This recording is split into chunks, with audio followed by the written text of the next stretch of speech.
mind real quick. Make sure that we have those turned off.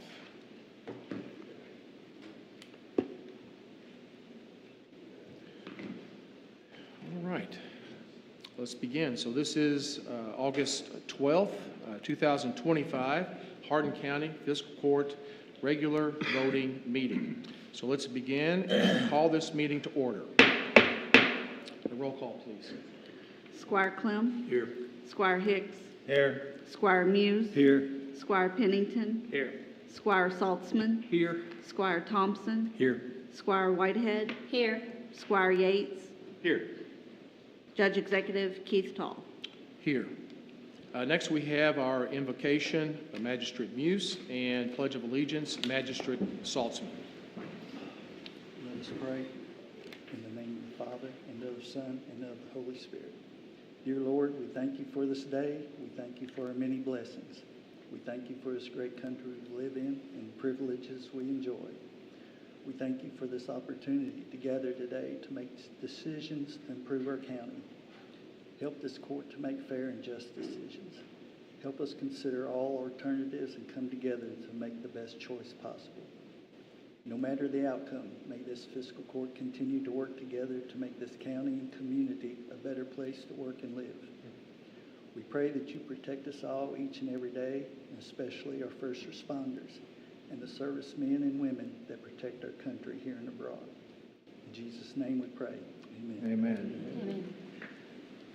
I pledge allegiance To the flag of the United States of America and to the republic for which it stands, one nation, under God, indivisible, with liberty and justice for all.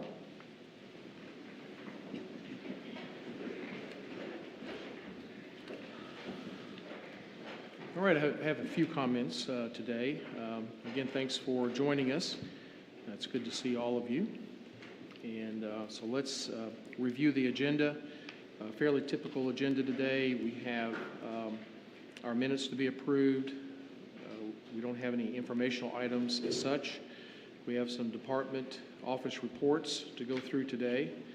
After that, we'll have some citizens' concerns or comments, if needed. And then we have an ordinance and a couple of resolutions to approve. And then we have our consent agenda that I'll cover in more detail. After that, have comments, and that'll be it. So that's the agenda today. Just a note, I guess, as far as our last meeting, we didn't have the basically the approval by the president on a public assistance for the flooding that happened back in April, and it was just really hours after that that we finally received that approval. So we do have that approval now, and that is big news and good news for the counties involved, including our county, with a lot of expenses associated with the damage that we incurred, primarily on two roads, and then other expenses associated with that. So very happy that has happened. We will, there'll be more about this as we get into one of the resolutions to get some help to move through that process. I just brought like the packet that several of us attended recently last week, and it's kind of a thick little training here that we went through with our friends at FEMA and the Kentucky Emergency Management. So they did a good job and went through all the process and all the things that you need to be aware of as you go through what you can and can't do. So it's a pretty it was good training, good to know. This county hasn't gone through this process for a long time, so we really don't have anybody here that's been here that long that remembers how to go through this process. So this is good to know, and just to let you know that we are doing the best to stay on top of this.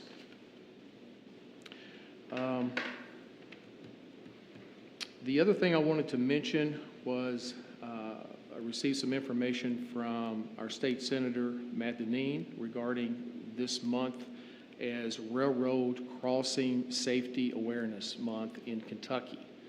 And just a little information about it. It's Operation Lifesaver is a nonprofit organization that provides free public education and awareness programs in states across the U.S. to prevent collisions, injuries, and fatalities on and around railroad tracks and highway rail grade crossings.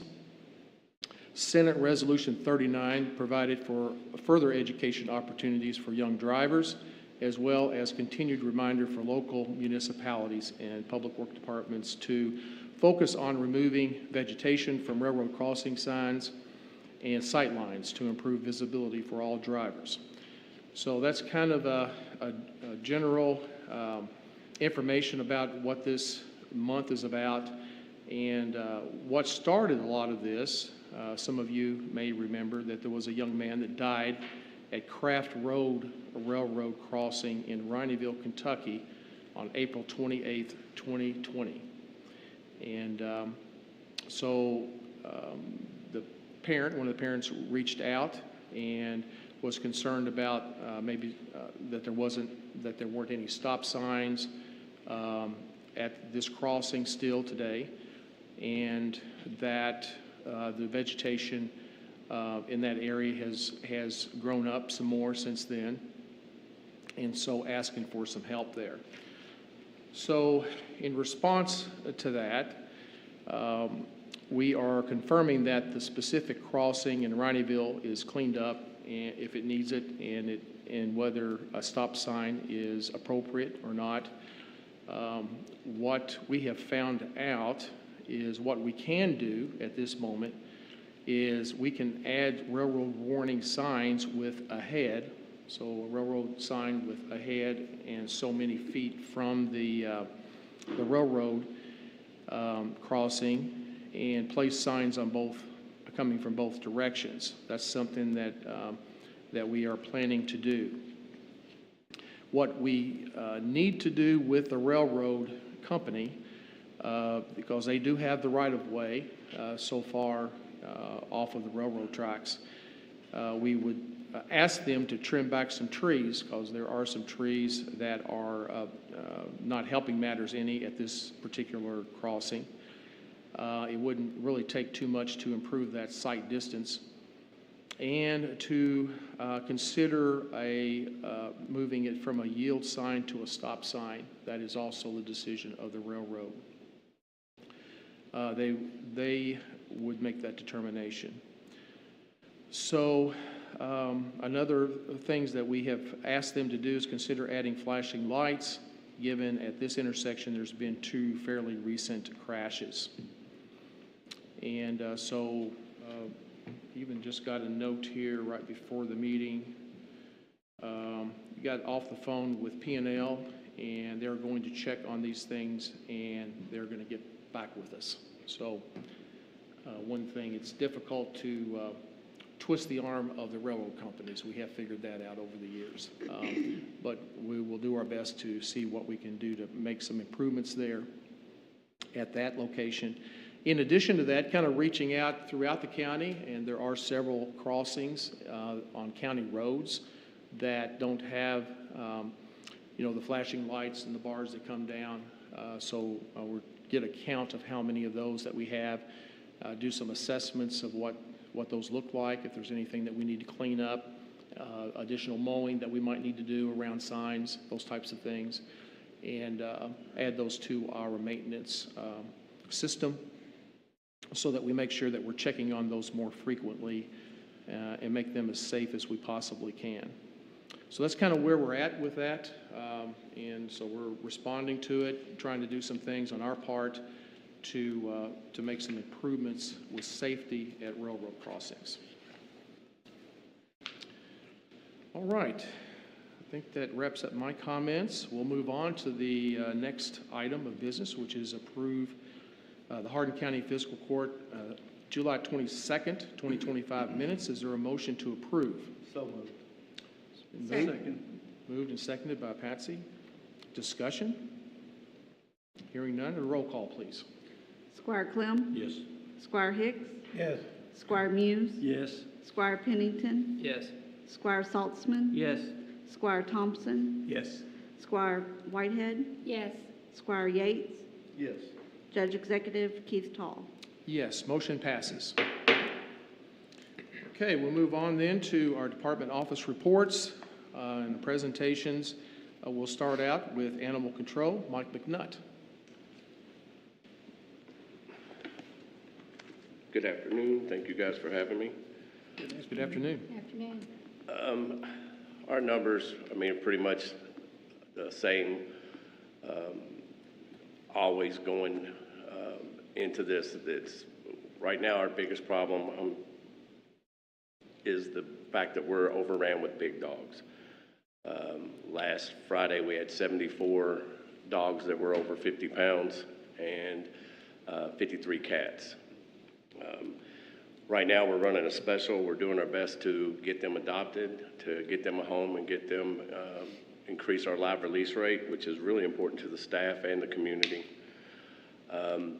Rescues, we actually, if you notice, we had a few rescues. We had 9 leave Friday, which was the most that we've had in 2 years.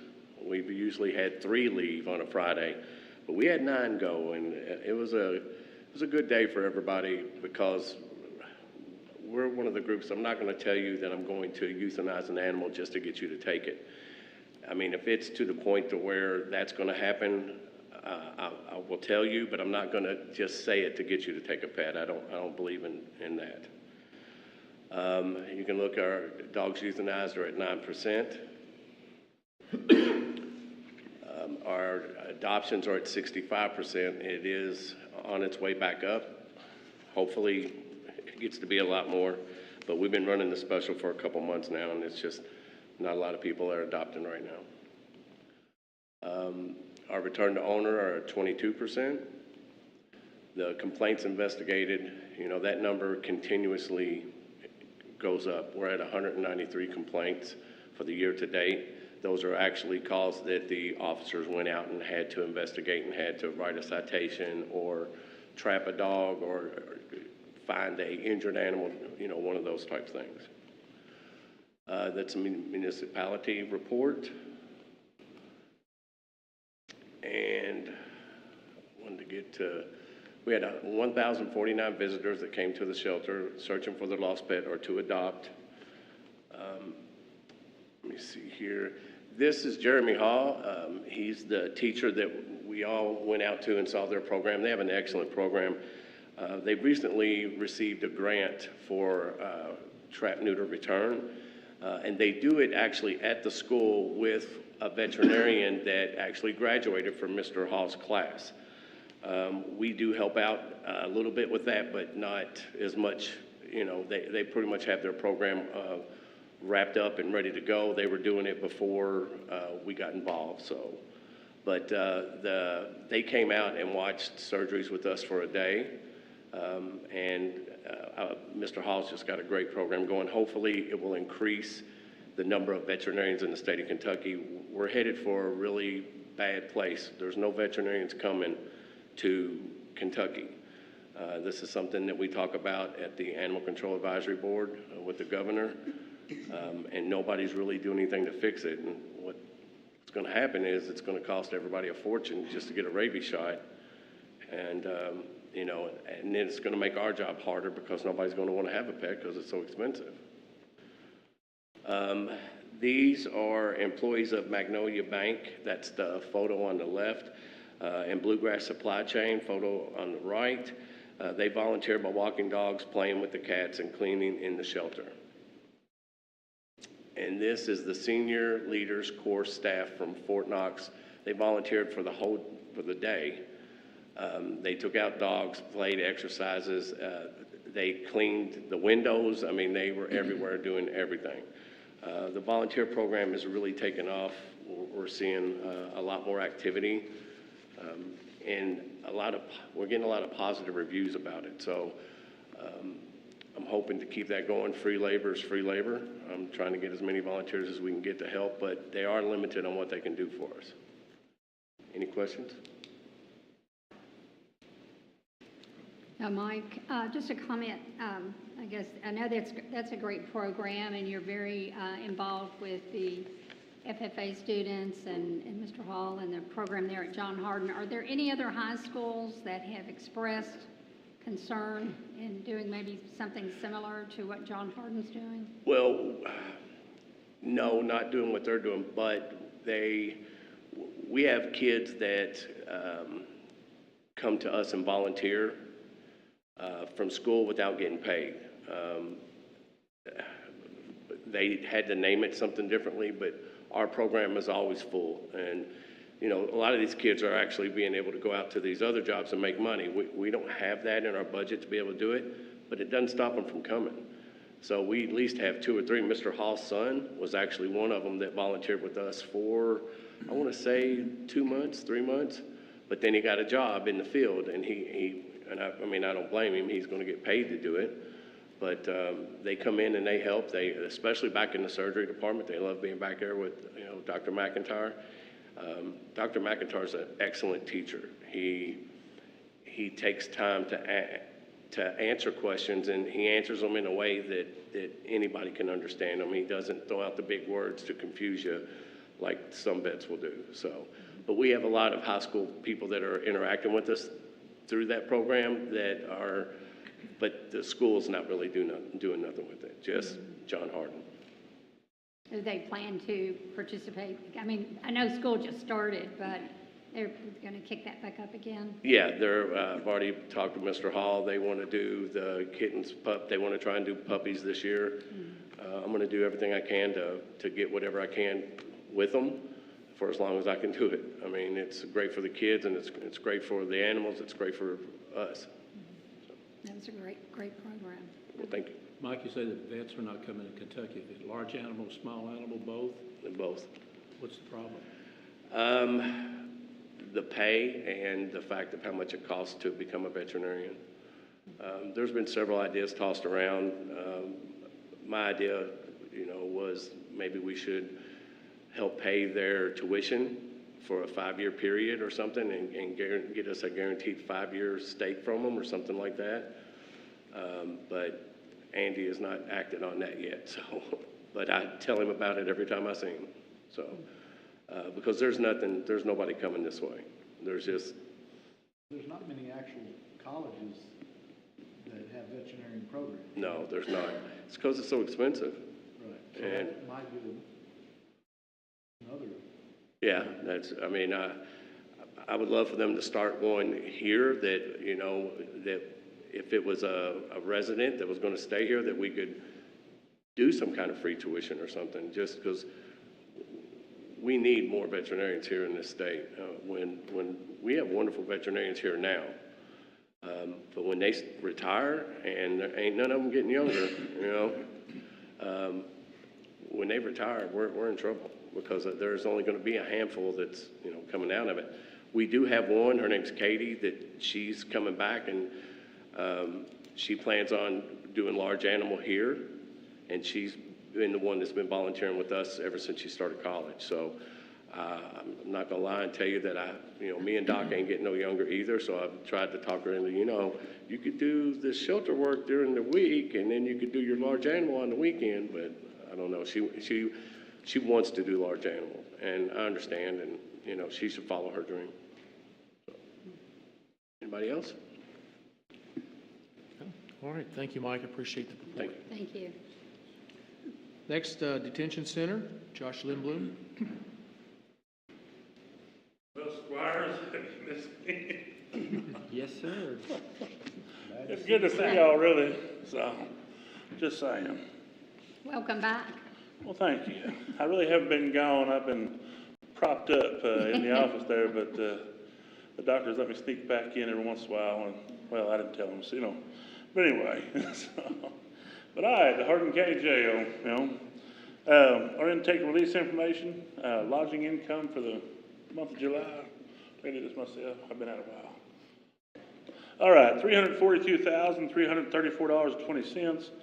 The intake for the month is 528. Release for is 532. Average daily population is 579 with temporary releases and 539 total count. If you look at the billing, we are creeping back up on the state to county numbers, so we're back within 4%. So that's a lot better than the 10 and 12% we have in the past. And I'm glad to say that for the first time since COVID, our female SAP program is actually up to 50 people. The program is set up to hold 50 people, and it's actually full. So it's the first time since COVID and all the releases from the governor's office. So that's a big push in the right direction so far. So, all right, misdemeanor charges: operating under the influence 29, assault 4th degree 36, possession of marijuana 20, violation of Kentucky EPO DVO 4, non-payment of fines 13, theft by deception code checks 9, shoplifting 21, burglary 1st, 2nd, 3rd is 14, robbery 1st and 2nd 4, assault 1st, 2nd, 3rd 13, possession of controlled substance 53, flagrant non-support 4, and trafficking in illegal substances 17. Our total week inter-county is 67. Inmate hours worked 10,364. So if you had to equate that to minimum wage, to actually pay somebody to go out and do all those hours and stuff throughout the county, that'd been $57,942. And we've worked 2,372 hours for other agencies. And when I say other agencies, I mean Road Department and Kentucky State Police. All right, outside appointments 31, emergency room visits 0. Not going to keep that way. Nursing visits 1,203, medical requests 134, hospital admissions 0. Inmates on medication 310. So, the inmate road trash cleanup program, it wasn't as high as it has been, just on the fact that the good bulk of that was done work in the county fair. So, but there was a lot of roads that were picked up and a lot of trash that was picked up. So I'm not going to go through all of them because I'll probably run out of breath in the middle of it. But bags, 2,110 bags, miles of roads, 130.4. So making Hardin County look beautiful every month, you know, just saying. But yeah, the guys are pretty tied up at the fair that month. So any questions? I don't really have a question. I've noticed, you know, obviously I know you help around with the fair. I've seen y'all out there preparing for that. And then I've seen you all around with the police department helping clean up and that kind of stuff. So it's just nice seeing you all out there. And I think Project Learn, you all take care of them as well. Well, so the Project Learn, of course, we've always mowed the grass. There's different 501c agencies like Clarity and Project Learn, but all in all, about 68 properties, not counting cemeteries, and there's about 60 cemeteries in the county. We actually mow at least twice a year, and some that are mowed once a week. So the indigent cemetery gets about once a week because you actually have some foot traffic there, stuff, different things. But lately we've been busy. Right now we're working on a project at E-Town High School, repainting the baseball stadium. We've had crews out there for the last couple of days, repainting the baseball stadium, which I guess the bleachers were donated by Vanderbilt University back in early 1980s, it sounds like. So, but it's looking great, saving them about $45,000 for E-Town schools. Last couple of weeks we had the crews over at Lincoln Trail Elementary, spreading mulch on the playgrounds. It's been, I mean, literally it was like 8 loads of mulch, 8 tracks of loads, so there's a lot of mulch. And we went to the schools in Radcliffe and did the same thing, spread mulch, get everything ready for schools. We've actually had 2 inmates helping out with E-Town Independent Schools for the past, over the whole summer. You know, we've been doing a lot of projects. Of course, the fair is a big thing. Of course, we got everything ready for SEA days. And then, of course, the road cleanup. And then also, well, you were talking earlier about the railroads and everything. So I got a call from Senator Dean like 11:30 last week and said, hey, Craft Road and everything, you can't see down the railroad tracks. So by like 2 o'clock, we had it all weeded down and stuff for about a quarter mile. So everything looks good out there now. But we actually went and started hitting the other railroad crossings already and stuff en route to the other places we've been doing. So it's looking pretty good. I think we have a lot of line of sight issues with Hardin County because of the way the roads are, but there's certain corners we do every month. Like at 4 corners, we have to do that about 3 times a year just to make sure people can see to the right if they're coming off 84, coming to 62 from the Parkway. I'm trying to think of some others. well, 222 right there, and the 62 is another one and stuff. When it grows up, you can't see nothing. So we always knock off those corners and everything else. So but the guys stay busy and they make sure everything's safe for everybody. So yeah. Any other questions, guys? Just a quick question on the, that percentage that you reported at the very beginning of the state inmates? Yes. What kind of an impact is that having on revenue? Is that, Well, is the that revenue helping will some? raise, anytime that state number raises means we got more state prisoners. So it'll raise up and actually have some money coming in for people that are, it means we have more paying customers coming in instead of people that aren't, that's on the county dime. We've been working out a deal with Jefferson County. Of course, we talked about this a while back and stuff, but we've actually been taking some of their prisoners that are waiting to go to prison, that are paying customers that don't have any medical issues.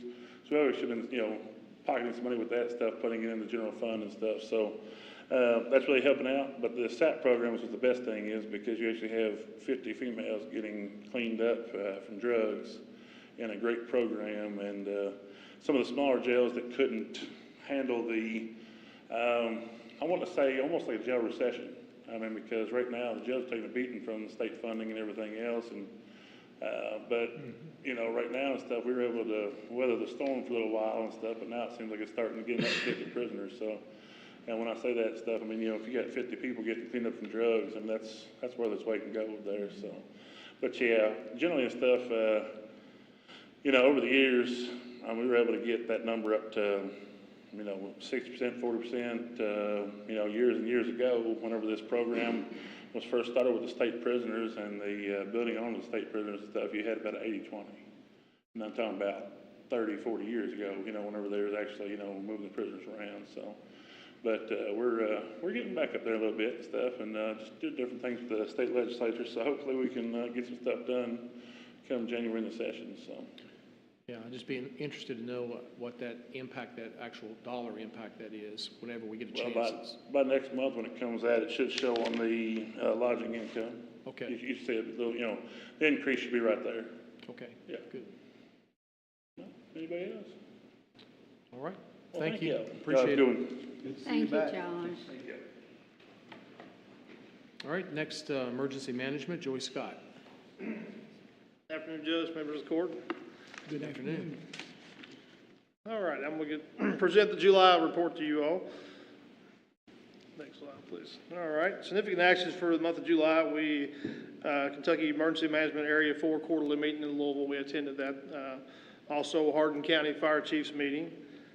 We had a point of distribution meeting with FEMA, Hardin County Fire Planning meeting, and we also visited Warren County for their fire planning meeting. Warren County is making some strides right now in their county fire protection, so we went down and had a really good, productive meeting with them. So brought back some information to share with you all on that. So emergency incidents for the month of July, we made a fatal accident to 121 mile marker WK Parkway. Was called for missing person call on Cora Court in Sonora. We were actually involved in a large fire at the Hardin County landfill, and I got to say, we had 4 different counties out there, 10 departments that really worked great together.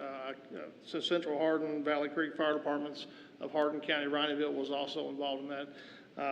Can't say enough good things about everybody that came together and worked so good. And we got the fire extinguished and was really proud of all the efforts there. Was also called for missing person in the Shepherdsville Road, Elizabethtown area. Community outreach.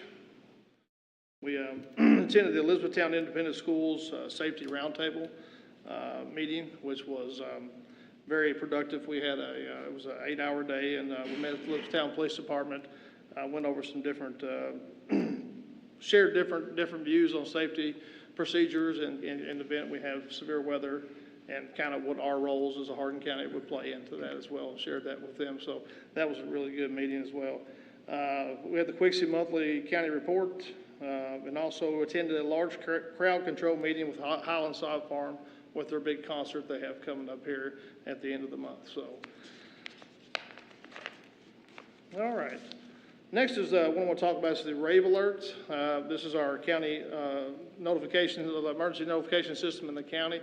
And we're just doing a large push to get this information out there, not only in this platform, but anytime we can push this, we're gonna push it. And Richard DeWitt, my deputy, is doing just great things by getting it. I think this month we've already got 200 to 250 people signed up already. So, you know, we've kind of, in the past, we've had this for a number of years now, but we really want to, our goal is to get the numbers up in Hardin County.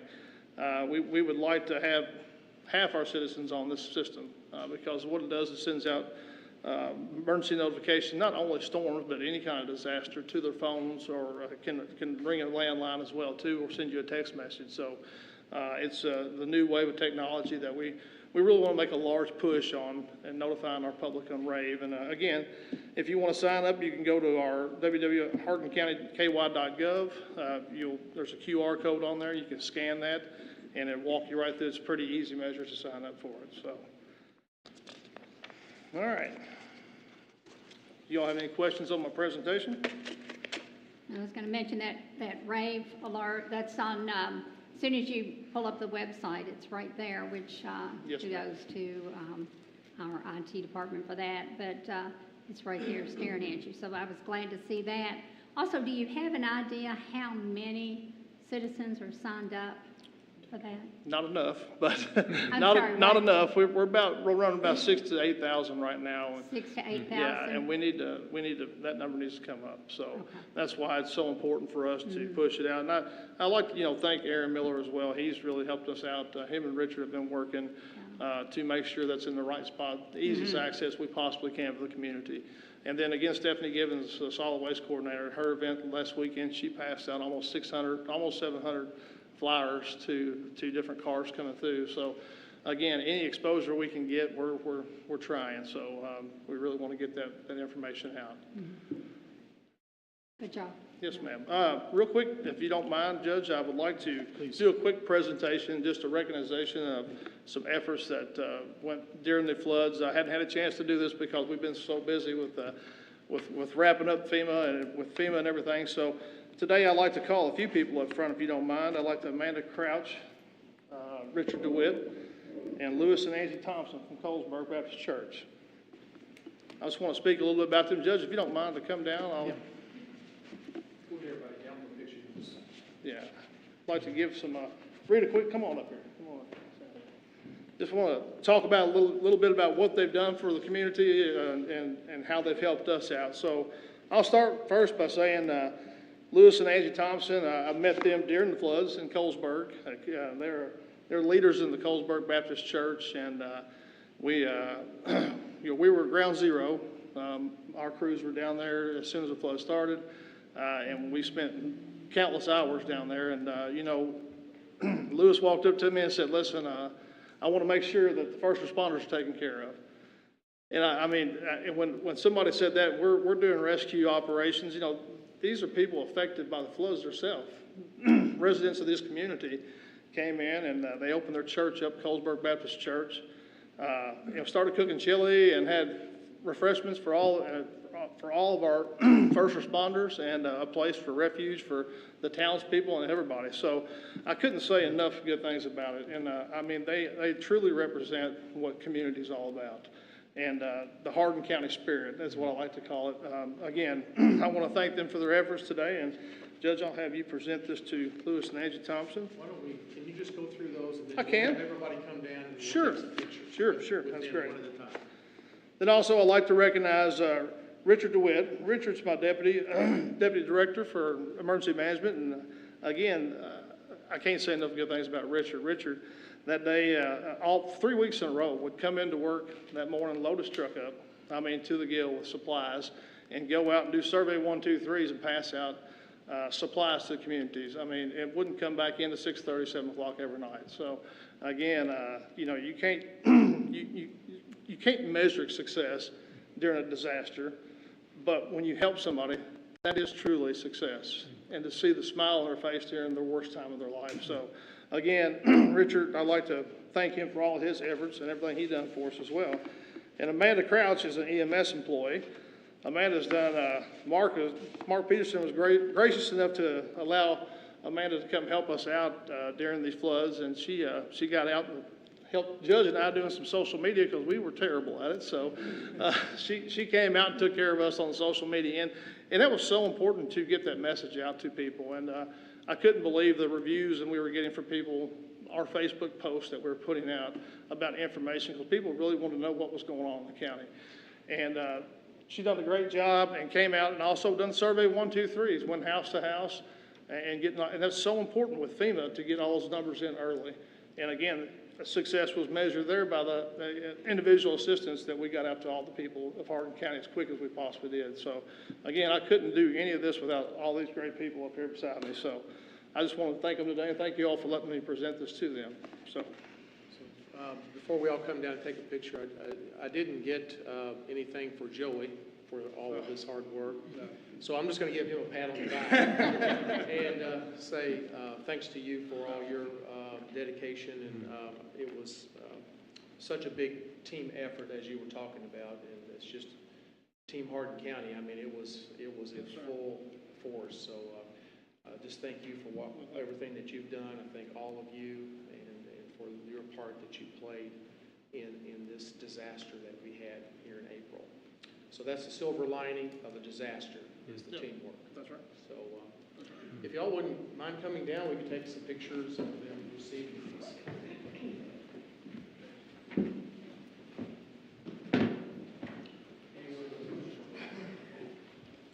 I'll have them come up here and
All right.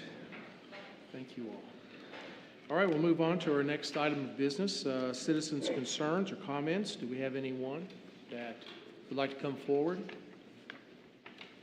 I don't see anybody jumping up, so we'll move on into the next item, which will have some approvals of an ordinance and a couple of resolutions. Starting with item A, this is the second reading and adoption of ordinance number 344-1, series 2025. This is amending fiscal year 2025-2026, budget amendment number 1. And as I mentioned at the first reading, which has been a month ago, this was primarily to pay for our ambulances. This is $1.3 million. And library, unspent money, $264,000, and a couple other vehicles at $130,000. So that's what this amendment is about. Is there a motion to approve this ordinance? So moved. Second. Seconded. Did you get both of those? Who did the first? Was it Fred Clem? first. Okay, thank you. All right. Any discussion? All right. Hearing none, we'll have a roll call. Squire Clem, Yes. Squire Hicks, Yes. Squire Muse, Yes. Squire Pennington, Yes. Squire Saltzman, Yes. Squire Thompson, Yes. Squire Whitehead, Yes. Squire Yates, Yes. Judge Executive Keith Tall. Yes, motion passes. All right, the second item of business is to approve Resolution 2025-155 related to the approval of task order and disaster aid services agreement with ER Assist Incorporated. And just for a little explanation to kind of give a little more information about this, I'll actually read the resolution here. It's short.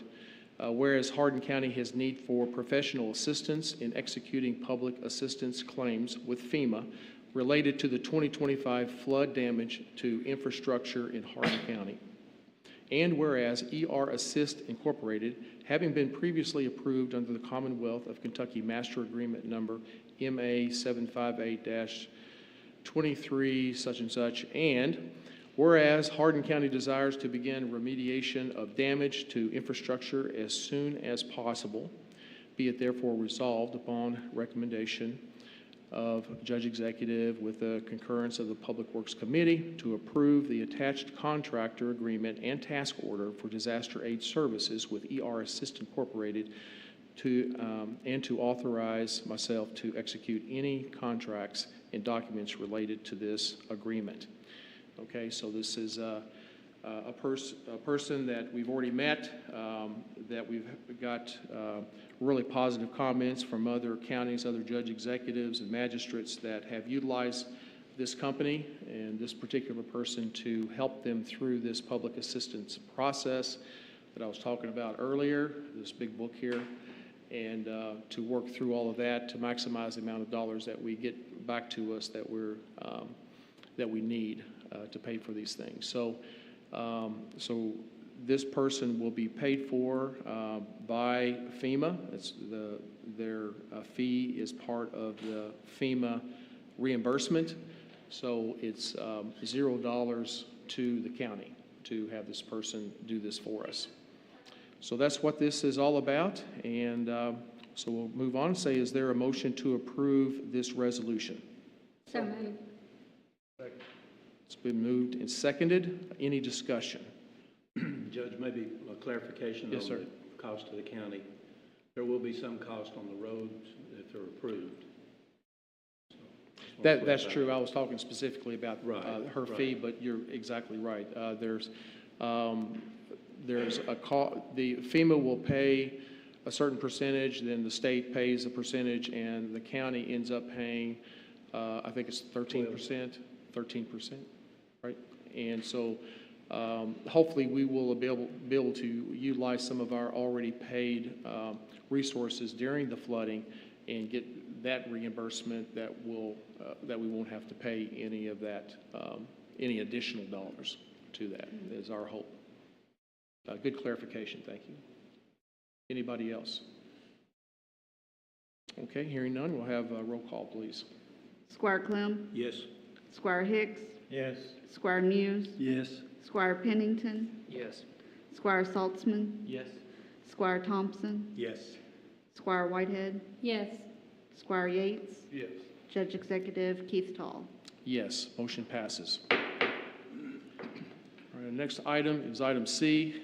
This is approve the resolution 2025-156 related to approval of striker lease agreement for 7 years.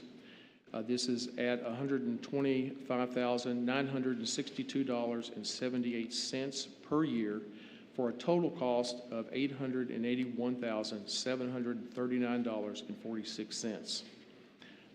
This one, a little more detail. One thing to note is that we are voting to approve this, but it's contingent upon the approval of our county attorney. Needs to actually see and review the documentation, the contract, and so it's contingent upon her approval. We'll also have to send it to DLG for them to review it, since it is looked at as a loan, for a 7-year loan.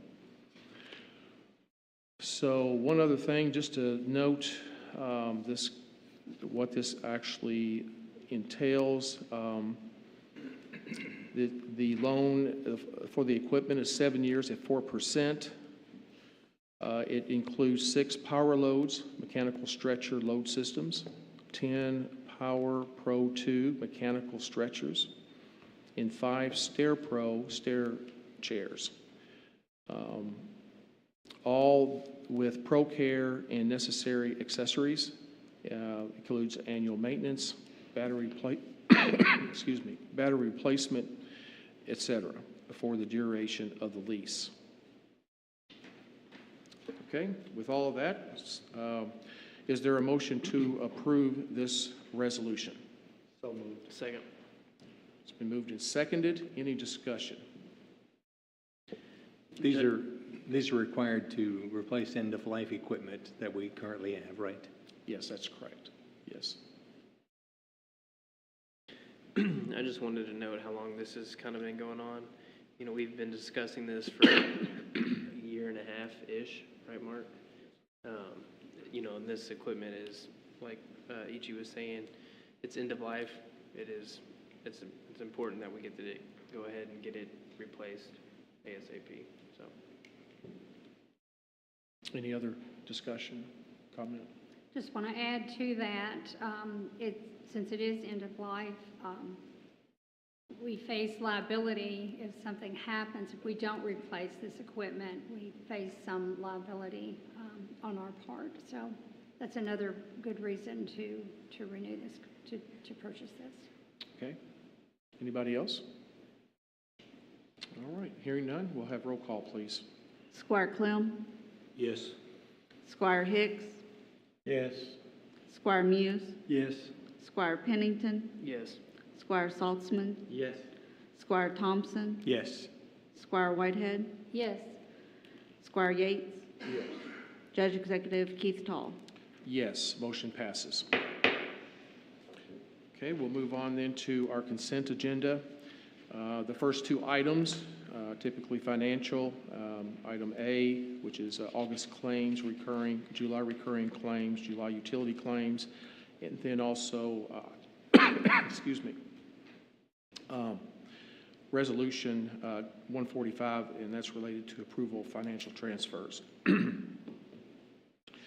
Resolution 146, related to approval of pending opioid litigation, and this is for us to participate in settlement of phases, what we're calling phases 4 and 5. Item D, which is Resolution 147. This is related to approval of the 2026 litter abatement agreement. So this is basically our anti-litter control program. Item E, which is Resolution 148, and this is related to approval of our typical annual contract for non-public school transportation. This is between Hardin County Government, Fiscal Court, and Hardin County School Board for bus transportation for non-public school students in Hardin County.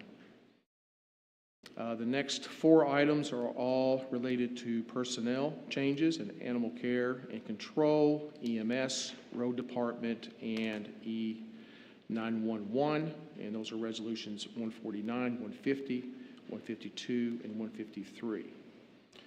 And then Resolution 154 is related to the approval of annexation of a portion of the Hayden School Road by Elizabethtown. It includes basically E-Town taking responsibility for Hayden School Road between Cecilia Road and Kessel Run. And then the last two items are committee meetings, minutes for Public Works and Emergency Services.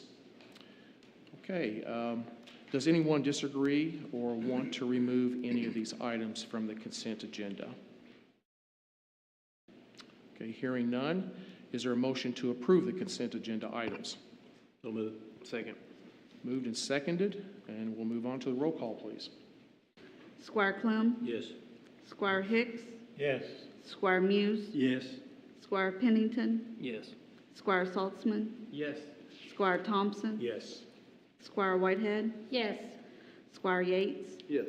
Judge Executive Keith Tall. Yes, motion passes. All right, we'll move on then to comments. County Attorney, you have any? I don't, thank you. All right, how about our county clerk? No, thank you. All right, moving on to magistrates, Chris Yates. Yes, Judge. On behalf of Mayor Cerisi, I would like to invite everyone out this Friday to Rockin' on the River. It's from 6 to 9 p.m. at Veterans Park. They'll have a live band and some food trucks, so come on out for a good time. Sounds good. Magistrate Saltzman. Yes, I'd just like to remind everyone that school is in session. When you're going through a school zone, make sure you slow down and stop for the red lights on the buses. All right, thank you. Magistrate Whitehead?